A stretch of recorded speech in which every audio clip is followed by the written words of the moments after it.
আগে মেকআপের প্রতি না আমার এক ফোঁটা টান ছিল না, এক ফোঁটা ভালোবাসা ছিল না। যদিও এখনও খুব একটা নেই, কিন্তু অন্যকে মেকআপ করিয়ে দিতে এখন বেশ ভালোই লাগে। মানে ওই মাকে করিয়ে দিই, বড়দিদিকে মাঝে মাঝে, পুপুকে একটু সাজিয়ে দিই। এইভাবেই আর কি টুকটাক শিখে গিয়েছি। আর কাকিমাদের সেদিনকে বিয়েবাড়ি ছিল, সেদিনকে আমারও বিয়েবাড়ি ছিল। তো কাকিমাকে সাজিয়ে আমি তারপরে নিজে বিয়েবাড়ি গিয়েছিলাম।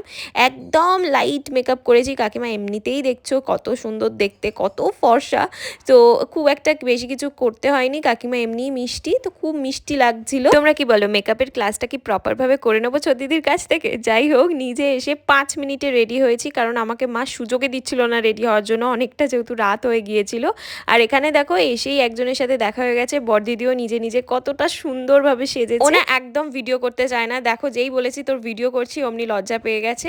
আর এখানে তাতু খাবার আগেই আইসক্রিম খেয়ে নিচ্ছে। তারপরে বিয়েবাড়ির সব থেকে ভালো লাগে কচুরি আর চানা, সেটা খেয়ে বিয়েবাড়ির ফুল দমে মজা নিয়ে তারপরে চলে গেলাম বাড়ি।